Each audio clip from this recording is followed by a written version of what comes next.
All right. Welcome, everybody, to Friends of Five. My name is Matthew Perdomo. And I'm Ryan Lasner. And today we've got a great show. We're going to talk about Cam Newton. We're going to talk some Patriots, some football, Miami Dolphins. We're going to talk about every kind of sport that we can. We have a great host today, but right before we get to that great host, as always, go to our Twitter, Friends of Five, with a 5 at the end, and follow us, please. Go onto our YouTube and subscribe to the page.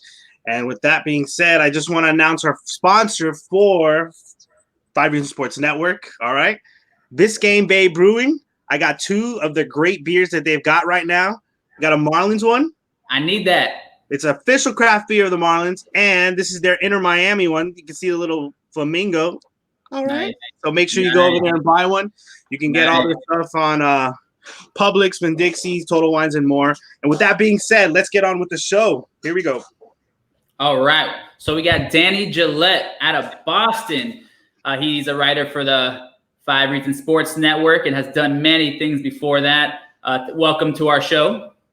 Thank you for having me, guys. Appreciate it. Awesome, man. So you're a Boston fan foremost, and I guess the main reason we were intrigued to talk to you today, also to put a face to your name, of course, but we wanted to talk about Cam Newton. You guys got your quarterback, and you know, now that things are starting to make sense for the Patriots, right? As much as they can make sense in the post-Tom Brady era, I'm still shocked that he went to Tampa Bay, and I'm still kind of licking those wounds, to be completely honest with you. But yes, things are starting to get a bit clearer, at least for 2020. Alrighty. So yeah, so Cam Newton, do you think that he's going to start Week 1? To be honest with you, I don't know, because there's two factors that go into this. When you talk about the fact that Cam Newton hasn't played since Week 2 of last season, we don't know what he can bring to the table in terms of actual ability. He's had a foot injury and a shoulder injury that still has lingering effects from a couple of years ago, but I could see him starting Week 1 because on the same side of the coin, Jarrett Stidham is unproven as well. So you don't really have anything to base Stidham's performance off of, and you don't know what you're going to get from Newton. So at this point, I'd say it's a toss-up. Okay. Okay, cool. So there's a famous clip of Cam Newton. Let's remind everybody of what it looks like.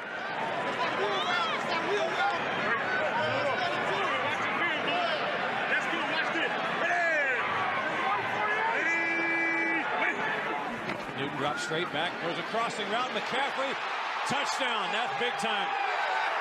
What's up?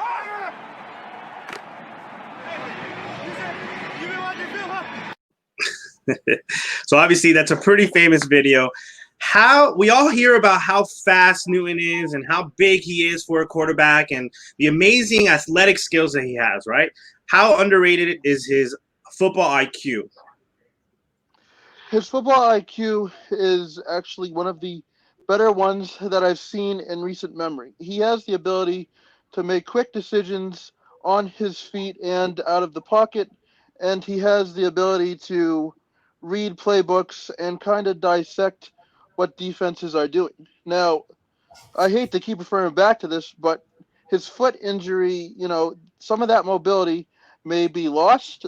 He may be better. We don't know, but Cam Newton, when he's at 100%, is a dynamic playmaker that can make plays in and out of the pocket and on the run. And combined with his IQ, it makes him one of the better quarterbacks, I'd say, in all of football. Wow. Nice. Yeah, I mean, if he's the same quarterback you're saying, like Danny, you did write for the Panthers for a while, so you kind of saw him. You saw his highlights and lowlights. But if he is the same guy that even Cam Newton makes himself out to be this offseason, you know, he shows he's been training. He looks like he's in shape and ready to go. That team can win the division easily, wouldn't you say? I would say, yeah, much to the chagrin of the Miami people that are going to see this video. But in all seriousness, you know, I think the AFC East is getting better, and the Patriots losing Tom Brady is definitely a big hit, even though he is 43 years old. Right. So while they do have a good chance at winning the division again, I don't think it's going to be a clear runaway like it has been some years, but putting Newton in the quarterback room, thank God I didn't have to see Brian Hoyer step on the field. That's what I was worried about. Seeing Brian Hoyer step on the field over Jared Stidham, at least I don't have to see that, honestly. Ugh. So because you brought up Jared Stidham, who is going to be the QB1 on this team? Do we know yet, or are they going to fight for it? Like what's going on there? I don't know yet, because the interesting thing about this was that Cam Newton was on the market for quite a while. And because of COVID and everything, they were unable to get Cam Newton in, and Cam Newton was unable to get a physical. Again, and I hate to keep referring back to this, if he can be healthy and if he shows progress over the course of training camp, I would say he is QB1 for 2020. But at the very least, this addition of Newton to New England kind of puts Stidham on his toes a bit. Before he kind of had this clear-cut path to the starting job. I mean, nobody really thinks that Brian Hoyer was going to start 2020, but you can never count out Bill Belichick to make any sort of crazy decision. Right. But now it's kind of got Jared Stidham looking over his shoulder, I think. At least that's what it would do for me. Nice. And then, I mean, I don't want to keep talking about the Patriots so much, but you are not only a Patriots fan, but you've covered them also for many years. What do you think about, having Sony Michel, James White, and I guess their supporting cast on offense? Who do you think, which player benefits the most on their offense with the addition of Cam Newton? N'Keal Harry. N'Keal Harry had injury problems last season.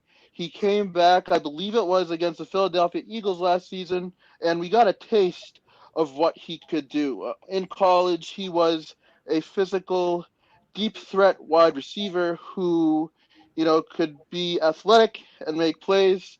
And so if Newton can show that same sort of magic that he has in the past with Right. rolling out of the pocket and getting the ball deep downfield, I truly think that N'Keal Harry would benefit the most in this offense. Nice. Cool. I'm going to ask one more question. Is Cam Newton going to be able to dress like this when he's playing for the Patriots? Is Bill Belichick going to allow this? It's interesting that you say that, because I've heard multiple takes on this. I would probably say, yeah. I think Bill Belichick's more worried about the off the field antics, not necessarily dressing, but making sure his players don't get bad press or anything like that. Maybe Newton will tone it down. I mean, we kind of saw when Randy Moss came to New England, at least for a couple seasons, he kind of toned things down and focused on football, and he ended up setting records in 2007. So Right. Good point. Yeah, I mean, the Patriots way has proved you can either make it and succeed, or you could fail like an Albert Hainsworth or a Chad Ochocinco, and they just kick you out. So with that said, after the Patriots won their last Super Bowl, the Dolphins acquired, or I guess he was free, but they got their defensive coordinator, Brian Flores, as their head coach. The Miami Dolphins did. Can you tell us a little bit about Brian Flores? Brian Flores is a very defensive-minded coach, and yeah, of course you'll say, well, of course that's what he coached, but he focuses on the little things and the details. He's very thorough, at least he was in New England, with his players, and I think the players like playing for him. I get the sense that he expects a lot out of his players, as does Bill Belichick, but I truly think that he can help the Miami Dolphins right the ship. You kind of saw it a little bit this free agency period with the acquisitions of Landon Roberts and Kyle Van Noy. Those aren't players that are going to put up Pro Bowl numbers every season, but they are players that can fill the gaps, make the tough plays, kind of get in the dirty areas, and they're smart. So combining those two with Brian Flores and reuniting them once again, that kind of gave me the idea that Flores wants to take that same type of do your job, do your gap, fill the gap, and make the right play mentality to Miami. Nice. Oh, my bad. Okay, so let's talk about the Miami Dolphins, right? So Tua, what do you know about Tua? How good is he going to be? Are you guys worried about him at all being, the Patriots?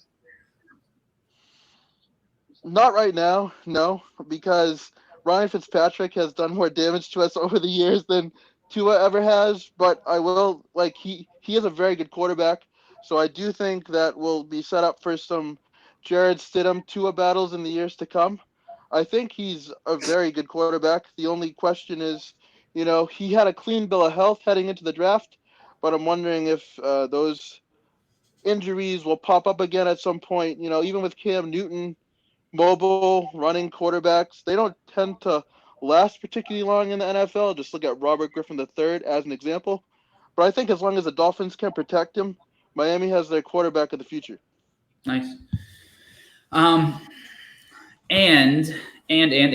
now I don't want to overwhelm you with questions. I don't know if you have any questions for us, but so you're not really concerned about the Dolphins for the next few years. That's fine. But you are concerned about the Miami Heat, right? Because I understand you're a Celtics fan, and playoffs are going to eventually occur, at the end of August or whatever the case is. So what do you think of the Celtics and the Heat matchup in the playoffs?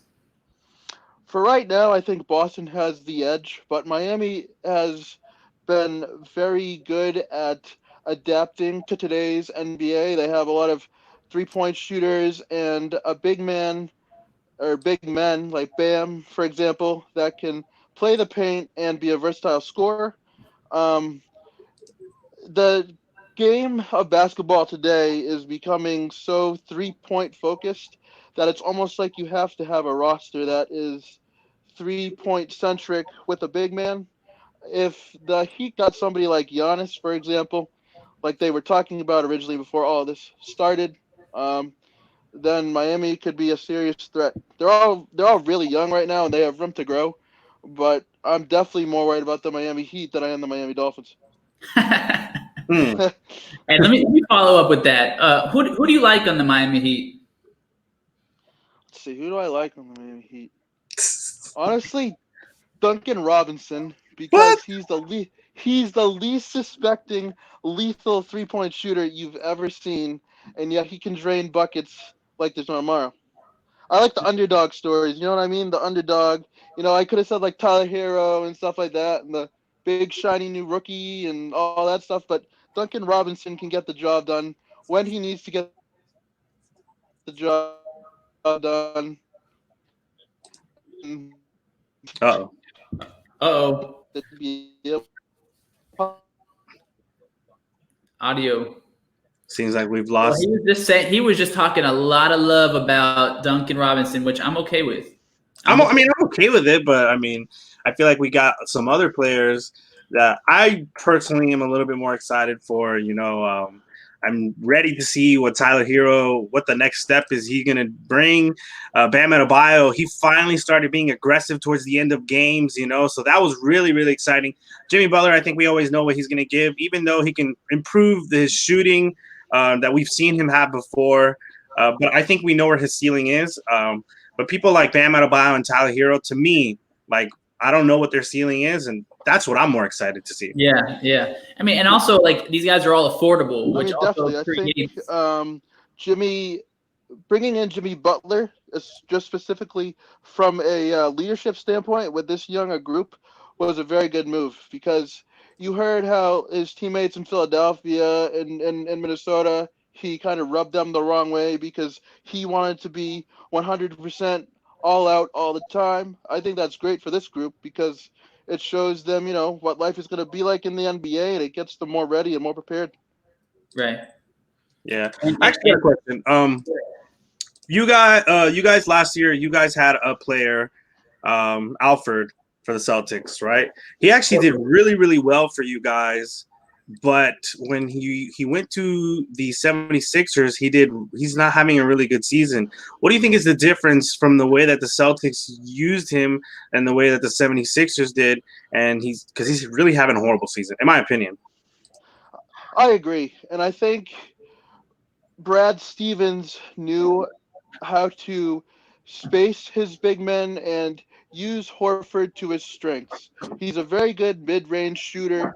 He's not going to be the most dominant post player, and that's how Philly is trying to use him right now. They're trying to use him to clog the lanes. If you use him to kind of spread him out on the floor and take mid-range shots, that's what he does best. I mean, Al Horford is not your quintessential big man in the sense that he can't shoot and he only gets rebounds. He can shoot and maybe doesn't get as many rebounds as people may like him to, but he Philadelphia has him used as a big man in the truest sense of the word big man and not a shooting big man. And when you combine that with Joel Embiid and Ben Simmons, who I don't even know what he's doing half the time on the floor, it kind of creates a logjam of sorts. Alrighty. So, Danny, why don't you tell us a little bit about yourself? Like for one, like I know you used to did you coach for college football or you were like a team manager or so? Just want to hear a little bit about that. I want to hear who you've written for and also what you think about 5 Reasons Sports. You get that? Am I on mute? You're not. Oh, Danny, can you hear us? Danny, can you hear me? Yeah, can you hear me? All right. Oh, you can't hear Ryan? No, I can't hear Ryan at all. Oh, man. It happened. Okay, well, I guess if you don't mind, Ryan, I'll ask what you asked him. Okay, so, all right, Danny. So basically, Ryan wants to know a little bit more about you, right? So talk about, how you got into writing, who you've written for, and we believe you were a coach or a team manager for a football team at one point. Talk about that, and also talk about 5 Reasons and what you do for them. I started writing in 2019. I started a personal sports blog on Blogger because I just had so many sports thoughts in my head that I wanted to get them out somewhere. And then in 2011, I wrote for a site called BostonSportsU18.com, and I'm not sure if that site's still up anymore, but I got to meet the editor there and became really good friends with him, and that helped me establish connections. From there, I just kind of bounced around with a bunch of side projects, and then I reached out to Fansided and see what I could do there. And I'm currently the Nebraska football expert for their website there, and I also write for Patriots Wire, where I just write my latest opinions on the Patriots as well as any breaking news or game updates. Why I joined 5 Reasons. I'll be honest with you. I was looking for another avenue to get paid, and then and then I'm like, hey, these guys are kind of cool. Ethan's cool, Lasner's cool. I already knew Lasner, so it was like, okay, like I'll do this, and it's kind of interesting being the outsider writing for 5 Reasons because the Miami Dolphins fan base wants to win so badly, and they're so dedicated to their team. And I've seen 11 championship parades in 12 years, and I have no idea what that's like. I'm about to find out with Tom Brady gone, don't get me wrong. So I'm not over here celebrating, my success in 2020 because I think we're in for a rough road as Boston sports fans. But I think it's a really good group, a really driven group, and I can't wait to hopefully get sports back so I can have some more things to write about. Can you hear me now? I guess not. So Danny, yeah, I don't know if you know this, but you're actually the first guest from 5 Reasons Sports, man. How does that feel? That feels like quite an honor because there's so many people in this network that are so much better than me, and so to be the first one is quite the honor.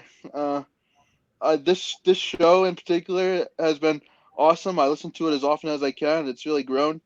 I'm just happy to help you guys out and be a part of it. That's awesome. That's awesome. Obviously, Ryan is going to be right back. So let's get into some more sports topics that's going on right now. Washington Redskins, they have a new coach, right? He actually used to coach the Panthers, and you used to cover the Panthers for a long time. So can you give us some insight on the coach and, what the Washington Redskins can expect to see from him? Ron Rivera is a very defensive-minded coach, and he's very good at game planning, but he's not the best at putting personnel in situations to succeed. And there's some coaches that can do well with this, and some coaches that struggle. I'm not sure what to expect from Ron Rivera while he's in Washington. They have a lot of young pieces and a lot of young talent, but for example, Brian Burns, the Carolina Panthers rookie, didn't see a lot of playing time last year, and that was kind of a bone of contention among Carolina Panthers fans who want to see their top draft pick play, and who could blame them? So I'm not really certain what he will do with personnel, but I do know that he is a smart but I'm Can you hear me? to implement things in Washington. Hey, Yep. can you hear Danny? Can you hear me now? Yeah, I can hear you. Yes. All right. Cool. Hey, so you mentioned you saw how many championships in how many years? Let's see. I saw 12 championships since 03. Hold on. What was your? Do you have a favorite? The 2011 Bruins, because it was a sunny parade day. It was the middle of June. There was 1 million people outside, and that Bruins team was not supposed to even be in the cup. They kind of caught lightning in a bottle and sparked a tremendous playoff run led by Tim Thomas, and that was just so magical to watch because I honestly didn't even know if I'd be able to see a Bruins Stanley Cup championship anytime soon. And I think that was the last championship I saw. And then I would have seen all four major Boston sports teams win a championship. So that was pretty cool. All right. All right, so real quickly, let's talk about another sponsor that we have. Ryan's going to talk about Office Express Supply. Office Express Supplies, Miami. They're in Hialeah. They're a family-run business. I know they sell a lot of great office supplies, great prices, office furniture layouts, janitorial supplies. They're a tremendous sponsor of ours. They actually help this publication production run. They're very generous with us, and we want you guys to be generous with them as well. Give them a look. Their link is in our post right now. Office Express. Check them out. All right, so football, is it going to actually start on time? Like, what do you know about what's going on? I know that some teams are considering flying in for the same day of a game. I don't think that's realistic. I think that's too much stress on somebody's body. I mean, I don't care how athletic and gifted you are. I'm not sure because there is the concern that somebody may catch it, and in certain areas, Florida, Arizona, places like that, they're starting to see an increase in cases again. So we don't know what that's going to look like down the road. I hope there's football. I mean, my paycheck and my livelihood depends on there being sports games. But I would say for both college and pro that we start the season, but we don't finish it. Or we start the season later, and then we have like a weird schedule where it goes in March for college. I don't know how that would work for the NFL, but I see us starting but not finishing. Wow.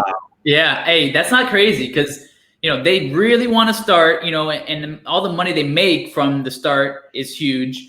But it's at one point, if it's just player after player getting COVID, it's gonna have to shut down again, which is so unique, man. I just feel like it depends on what players, right? Because I just feel like the NFL commissioner isn't as player friendly as somebody like the NBA commissioner Adam Silver is. So I feel like if it's a second or third string a couple of the second, third string football players that are, catching the COVID. I don't think he's going to stop anything, but I do think that if you get somebody like a Tom Brady, Dak Prescott, Zeke, maybe a coach, but even then, I don't feel like it's too important if the coach gets it. I think maybe Lamar Jackson and if he got it, maybe everybody would freak out.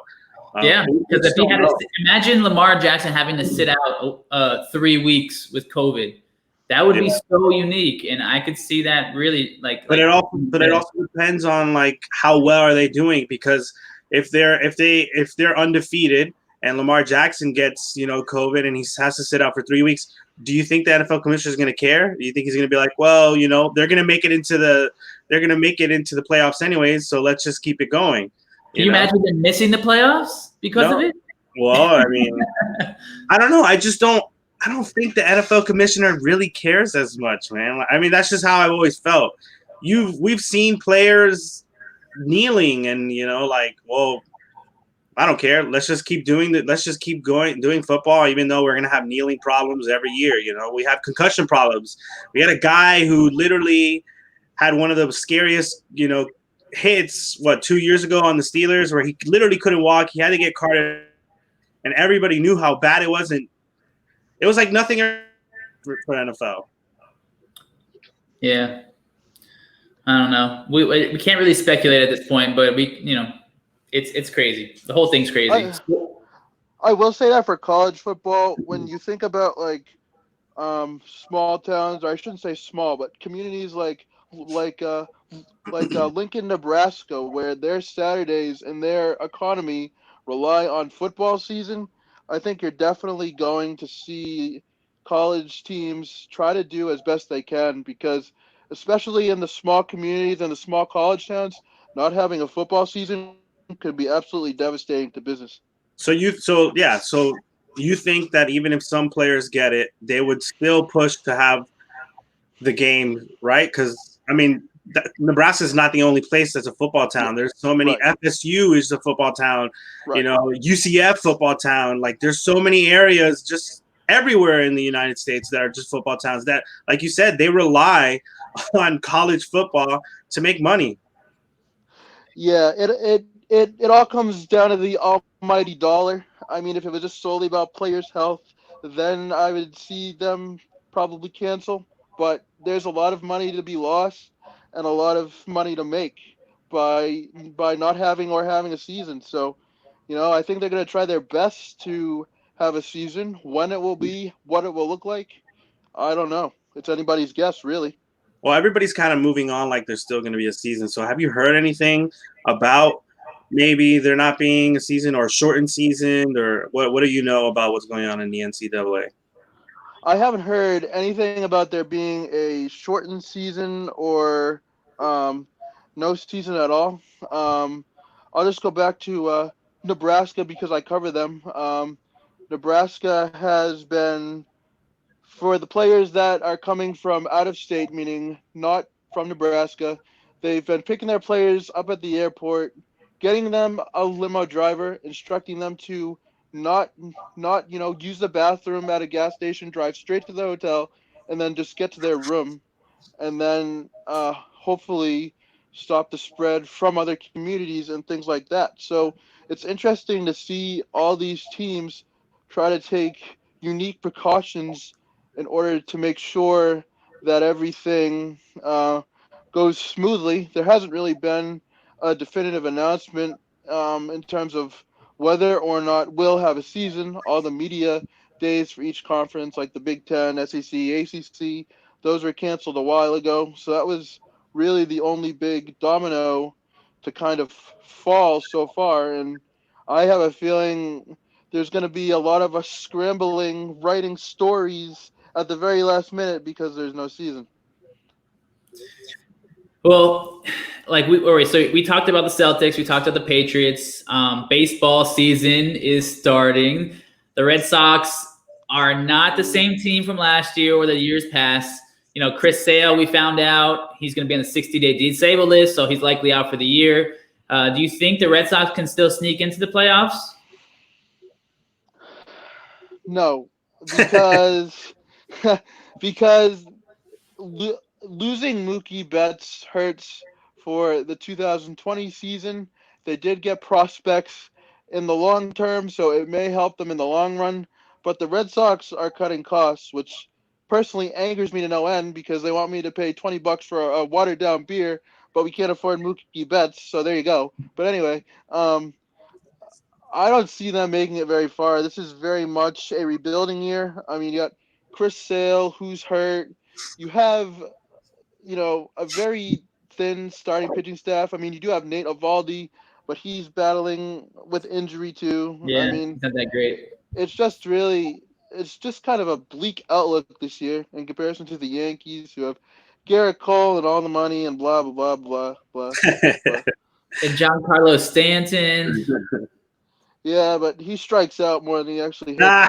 Or maybe that Aaron Judge too. So Well, in order for you to not get a watered beer, make sure you get the Marlins beer. All right. we'll Do do that beer, We'll man. do. Make sure you pick one up. do. All right. But other than that, how do you think baseball is going to be able to? How do you think player development is going to be affected by no minor league teams this season? Like, is that really going to hurt the players that the Boston, Red Sox just acquired? Yeah, like Verdugo and so.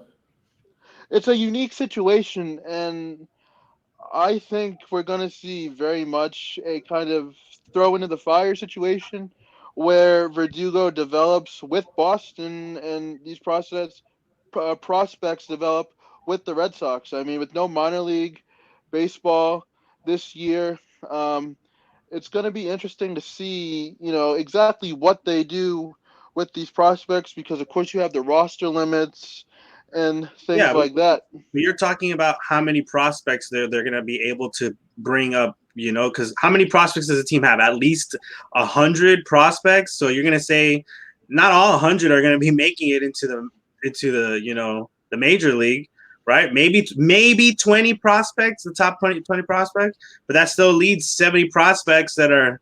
What's going to happen to them? Are they going to still develop? I think you're going to see them kind of train on their own and be able to work with the club, maybe not on the field directly, but with the coaches and the hitting coaches and the pitching coaches. It's something I've never ever seen in my lifetime, and it's just crazy. This whole sports situation this year is crazy, and and baseball is in a unique situation. So I hear you. Well, the Marlins have never lost a playoff series. Did you know that? I did. They've been very successful in the playoffs. And National League now has a DH, and they're adding an additional playoff team. So if you're a Marlins fan, show up that beer. Let me see that beer real quick. I'm not drinking the Kool-Aid. I'm drinking the Marlins beer this year. Yeah, we're going to the playoffs. And you know what happened? I actually had it yesterday, man. It was actually pretty good, man. I don't know if you guys are beer drinkers. It's very Germany, though, so it's not like your typical Spanish, Corona. I know right here in Miami, everybody's kind of used to Coronas and stuff, But it's actually really good. My last question for you, Danny, is going to be: are you a sports gambler? No, but I feel like some very bad habits could develop if I was one, so I'd probably stay away. If you had some advice for the sports gamblers out there, what would it be this year? Give me something. If you had to put your money on it so that, you could tell your mom, hey, I made all this money, so I'm allowed to scream this time. Let's see. If I had to make like one sports prediction or just a piece of general advice? Sports prediction that we can put into a bet. Yeah. Ooh. Lakers, Bucks, NBA Finals. Oh, okay. Okay, I like it. Hey, I like how he pretended like he didn't know anything, but he was like, "Yeah, Lakers, Bucks," super quick, right?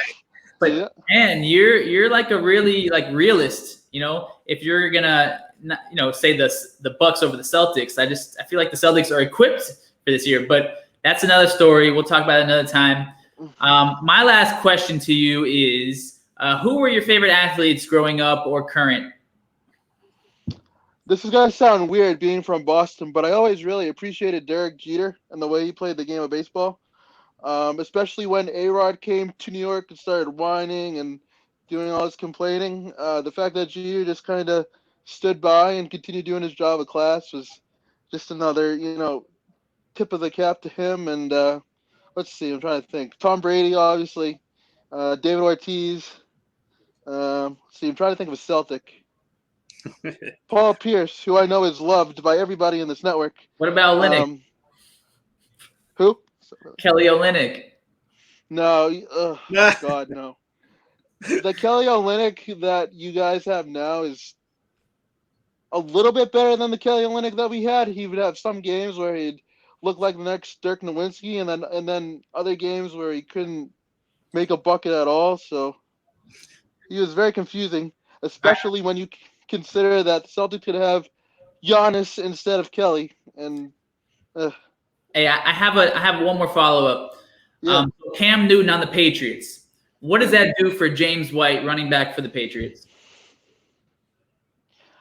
I don't think it does a whole lot because James was very good at adapting to the game plan and the quarterbacks that he had. As long as he gets the ball, he'll still be able to, be a valuable receiver out of the backfield, and he'll still be able to, gain the extra yards that he needs. His strength isn't really, who's throwing the ball to him. It's more so, as long as he gets the ball, he should be able to be, effective. And I think he's established himself as probably the best receiving back that the Patriots have. So as long as Bill continues to play him and he continues to be on the field, I would assume that he would have a pretty good year this year.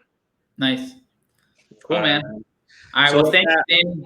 Thank you, Danny, for being on the show. Everybody, thank you for watching today's show. Make sure you follow our sponsors, Express Buy. You can find them at expressbuy.com. Make sure you go and buy some beers at BiscayneBayBrewing.com. All right, man. It makes sense, man. You should have a nice chair when you're watching the game, and you should have a really good beer when you're watching a game, all right? So Absolutely. Thank you, everybody, for being on the show. Thanks again, Danny. Thank you, guys. I appreciate it. Keep up the good work. All right, man. See you soon. See you soon.